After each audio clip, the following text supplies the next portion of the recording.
Hello friend, welcome to my channel doctor entry. आइए आज हम पढ़ेंगे digestion of food. Last time हम लोगों ने पढ़ा था digestion of food buccal cavity में कैसे होता है। सॉरी बच्चों, मैं एक बात और कहना चाहती हूँ कि लास्ट टाइम के टॉपिक में मैंने आप लोगों को बताया था कि डाइजेशन हमारा दो तरीके से होता है, मैस्टिकेशन एंड केमिकल प्रोसेस में बाय मिस्टेक मेरे मुंह से हार्मोन निकल गया। हार्मोन्स का काम ये नहीं होता, हार्मोन का काम होता है यूटिलाइज करवाना, जैसे ग्लूकोज का इंसुलिन का काम होता है उसको यूटिलाइज करवाना कि कैसे कहाँ पे ग्लूकोज को यूटिलाइज करवाना है। बाकी केमिकल प्रोसेस मतलब हो गया HCl हो गया, पैनक्रियाज से निकलने वाले एंजाइम्स हो गए हैं, ये सब मिलके केमिकल प्रोसेस के अंदर इंक्लूड होता है। आइए आज का टॉपिक है हमारा स्टमक में कैसे डाइजेशन होता है। स्टमक के बारे में हम लोग पहले ही पढ़ चुके हैं कि J shape bag like structure होता है।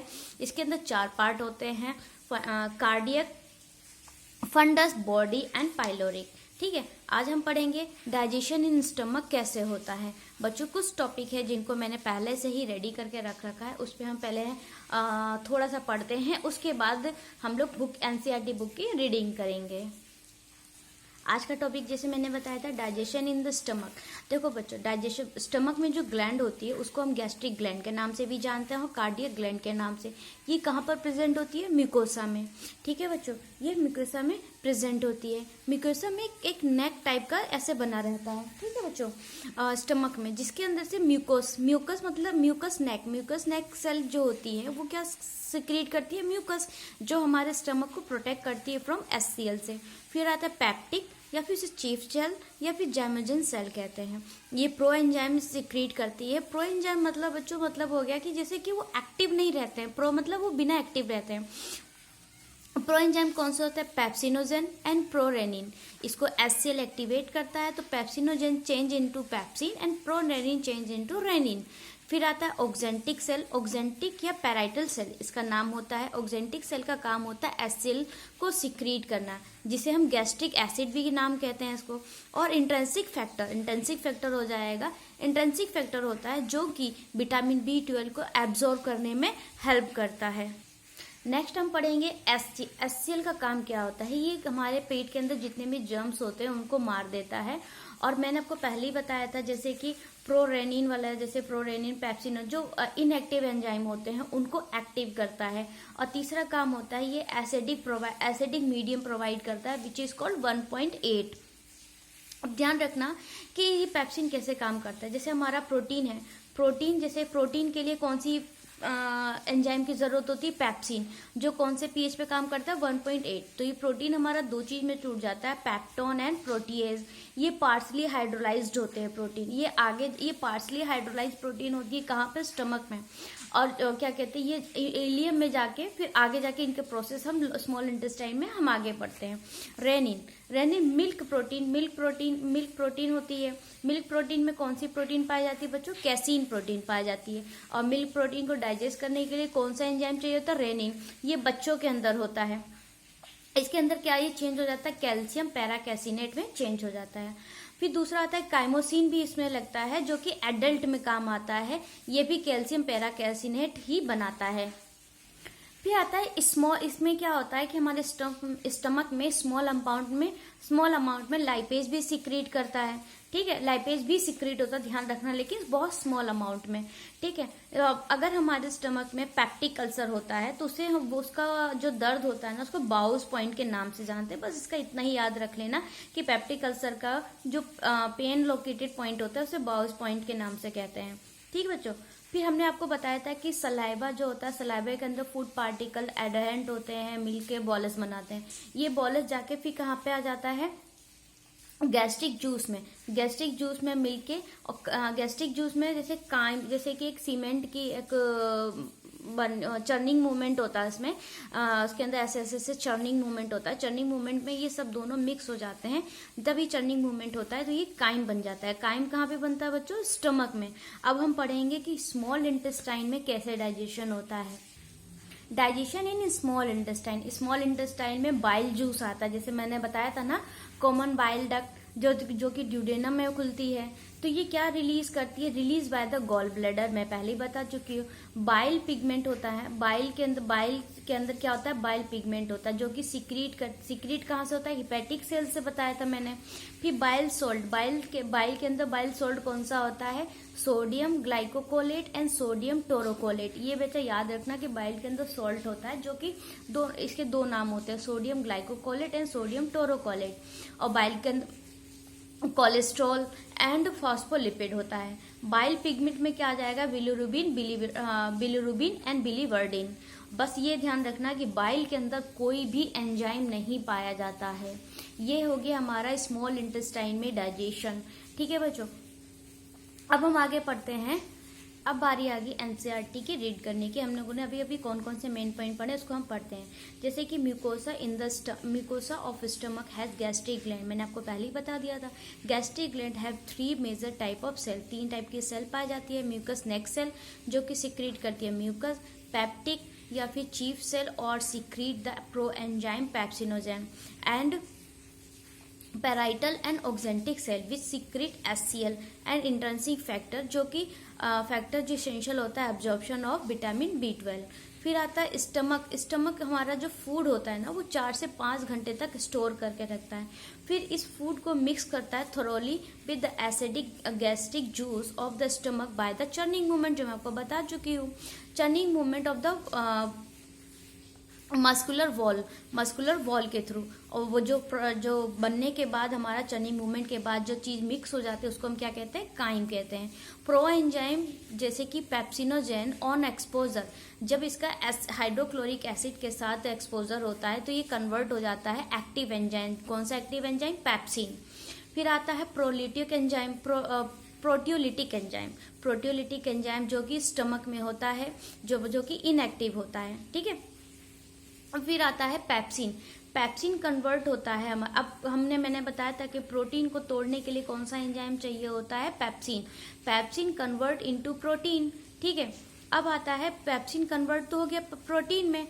अब प्रोटीन 2 चीज में टूटेगा बच्चों, sorry for my mistake, pepsin is not enzyme. Pepsin convert into protein and protein 2 part में टूटता है, प्रोटियोज एंड पेप्टोन। ये पेप्टाइड होते हैं।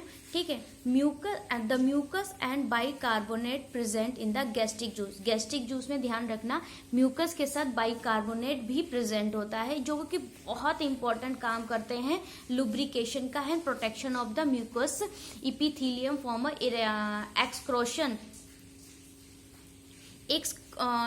एक्सक्रोशन by the highly concentrated hydrochloric acid. बच्चों क्या होता है? म्यूकस एंड बाइकार्बोनेट क्या करते हैं?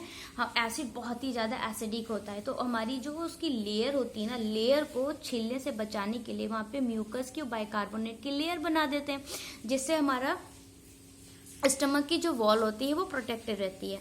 अब आता है कि HCl क्या है? HCl provide the acidic medium which is 1.8। ठीक है। ऑप्टिमल फॉर द पैप्सिन के लिए बहुत जरूरी होता है। Rennin is a proteolytic enzyme होता है, found in the gastric juice. ठीक है। और ये किस में होता है? इन्फेंट में होता है, which help in the digestion of the milk protein के लिए किसकी जरूरत होती है? रेनिन की। Small amount of lipase are also secrete by the gastric gland. ठीक है बच्चों। नेक्स्ट पॉइंट है various type of movement are generated by the muscular layer of the small intestine. Small intestine में बहुत तरीके के मूवमेंट होते हैं जिसके थ्रू हमारा फूड आगे जाके डाइजेस्ट और आगे मूव करवाता है। These movement help to in a thorough mixing up the food with various secretion in intestine में जो एंजाइम होते हैं सिक्रीट करते हैं, वो इस मूवमेंट के थ्रू इनमें मिक्स होने में हेल्प होती है। The initially juice are the secretion कहाँ गया बच्चों? Initially juice are secretion release into small intestine में सिक्रीट होते हैं। देखो बच्चों, जो मूवमेंट आगे various secretion the intestine and thereby facilitate the digestion को आगे बढ़ाने का प्रोसेस करते हैं। The bile, pancreatic juice and intestinal juice are the secretion release into small intestine. बच्चों ध्यान रखना कि बाइल का, पेनक्रियाटिक जूस का और स्मॉल इंटेस्टाइनल जूस जो होते हैं वो सिक्रीट कहाँ पर रिलीज होते हैं, स्मॉल इंटेस्टाइन में। Pancreatic juice and bile are release pancreatic juice and bile are release through the hepatopancreatic duct, जो मैं आपको डायग्राम में पहले बता चुकी हूँ। The pancreatic juice contain, pancreatic juice ना पेनक्रियाटिक जूस में 6 टाइप के हमारे पास एंजाइम पाए जाते हैं, जिनका नाम आपको मैं बताना चाहूँगी। पहला हमारे बुक में दे रखा है, ये इनएक्टिव होते हैं, ठीक है बच्चों, ये इनएक्टिव रूप में पाए जाते हैं, जैसे कि ट्रिप्सिनोजेन। दूसरा पाया जाएगा काइमोट्रिप्सिनोजेन। तीसरा आ जाएगा प्रोकार्बोक्सी पेप्टाइडेज। चौथा आ जाएगा एमाइलेज एंड 5वां लाइपेज एंड छठा आ जाएगा न्यूक्लियस। ध्यान रखना ये इनएक्टिव है, ये एक्टिव किसके थ्रू होते हैं, एंट्रोकाइनेज। एंट्रोकाइनेज बच्चों कहाँ पे, ये देखो लिखा भी है, trypsinogen is activate by the enzyme enterokinase. ये कहाँ पे बनता है, ये स्मॉल इंटेस्टाइन के इलियम में बनता है, जो सिक्रीट करता है इसके अंदर, ठीक है, secreted by the intestinal mucosa. Okay बच्चों, नेक्स्ट पॉइंट मैंने आपको बताया था कि एंट्रोकाइनेज जो होता है ट्रिप्सिनोजेन को चेंज कर देता है ट्रिप्सिन में। सॉरी बच्चों, फोकस नहीं हो रहा, अब मेरा कैमरा फोकस कर रहा है। Which is turn active the other enzyme and the pancreatic juice. बच्चों ध्यान रखना कि जो हमने 6 एंजाइम पेनक्रियाटिक जूस के पढ़े थे, इसमें ट्रिप्सिनोजेन एंट्रोकाइनेज से एक्टिव हो जाता, फिर ट्रिप्सिन जो होता है बाकी सबको एक्टिव कर देता, जो कि 4 बचे हैं हमारे, ठीक है। The bile release into duodenum contain the bile pigment, जो हम पढ़ चुके हैं, बिलिरुबिन एंड बिलिवर्डिन। बाइल सॉल्ट जो कि हमने पढ़ा, sodium glycolate and sodium taurocholate. फिर आता है, इसमें हमने सॉल्ट पढ़ा बच्चों, ठीक है, सॉल्ट के बारे में बता चुकी, cholesterol and phospholipid but no enzyme. ये ध्यान रखने वाली बात है। मैं आपको पहले स्टार्टिंग के लेक्चर में बता चुकी हूँ कि बाइल हेल्प करता है इमल्सिफिकेशन, फैट को तोड़ने में, ब्रेक डाउन करने में हेल्प करता है, ठीक है, स्मॉल छोटे छोटे टुकड़ों में तोड़ देता है, उसको हम माइसिली के नाम से जानते हैं। बाइल आल्सो बाइल क्या होता है, लाइपेज को एक्टिवेट करता है, ठीक है बच्चों। फिर हम नेक्स्ट टॉपिक पढ़ेंगे कि इंटेस्टाइनल म्यूकोसल एपिथेलियम के पास गॉबलेट सेल होती है, जो कि म्यूकस सिक्रीट करती हैं। गॉबलेट सेल क्या सिक्रीट करती है, म्यूकस। कहाँ पे होती है, इंटेस्टाइनल म्यूकोसल एपिथेलियम में। The secretion of the brush border cell of the mucosa along the secretion is goblet cell के साथ कॉन्स्टिट्यूट द इंटेस्टाइनल जूस और सक्कस एंटेरिकस के नाम से जाना जाता है। ये ध्यान रख लेना कि दोनों को मिलाकर इसका ये सिक्रीशन होता है, ठीक है। इस जूस के अंदर कई तरीके के एंजाइम की वैरायटी पाई जाती है बच्चों। कहाँ पे, इंटेस्टाइनल जूस में। अब पेनक्रियाटिक जूस का काम हो गया है, पेनक्रियाटिक जूस में क्या क्या था वो सबका काम हो गया है, ठीक है। अब बच्चों हम पढ़ेंगे कि इनका काम क्या होता है, जो कि स्मॉल इंटेस्टाइन में होते हैं। हमारा फूड डाइजेस्ट ऑलमोस्ट हो चुका है, लेकिन हमारा मतलब सिंपलेस्ट यूनिट में लाना है। अब डाइसैक्राइड में माल्टोज होता है, dipeptide, lipase, nucleus etcetera. The mucus along with bicarbonate form the pancreas. Pancreas protect the intestinal mucosa from acid as well as provide alkaline medium pH 7.8 for enzymatic activity.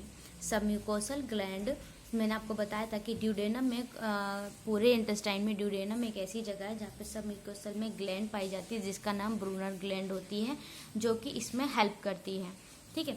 अब मैंने आपको पहले ही बता दिया था कि प्रोटीन जो होती है, प्रोटीन 2 चीज़ में टूटती है, प्रोटियोज एंड पैक्टोन। ये पार्शली हाइड्रोलाइज प्रोटीन होती है, किससे होती है, HCl से।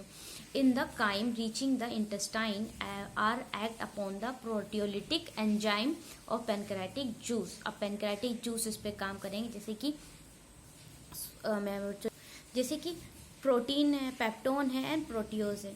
इन तीनों को तोड़ने का काम कौन करेगा, trypsin, chymotrypsin and carboxy peptidase. इसको चेंज कर देगा डाइपेप्टाइड। ये इसकी सिंपल, मतलब थोड़ी सिंपल फॉर्म है, ये अभी भी पार्शली हाइड्रोलाइज है बच्चों, ध्यान रखना, क्योंकि अमीनो एसिड इसकी प्रोटीन की सिंपलेस्ट यूनिट होती है। अभी इसका आगे भी ब्रेक डाउन होना है बच्चों। आज का लेक्चर थोड़ा बड़ा हो गया है। नेक्स्ट हम पढ़ेंगे कार्बोहाइड्रेट का कैसे डाइजेशन होता है आगे चल के, एंड द न्यूक्लियजेस और फैट के बारे में हम पढ़ेंगे। इसके बाद मैं जल्दी से जल्दी कोशिश करूंगी इस चैप्टर को बाइंड अप कर दूं। मैं छोटा वीडियो इसलिए बनाती हूं ताकि आप लोग इंटरेस्ट लेके इसको पढ़ सके, क्योंकि लॉन्ग वीडियो में हम लोग जल्दी से बोर हो जाते हैं, हमारा इंटरेस्ट नहीं जाग पाता है। Thank you, welcome to welcome मेरे चैनल पे आने के लिए। एंड प्लीज़ मेरे चैनल को सब्सक्राइब एंड लाइक करिए एंड शेयर करना बिल्कुल मत भूलिएगा। Thank you. Good night.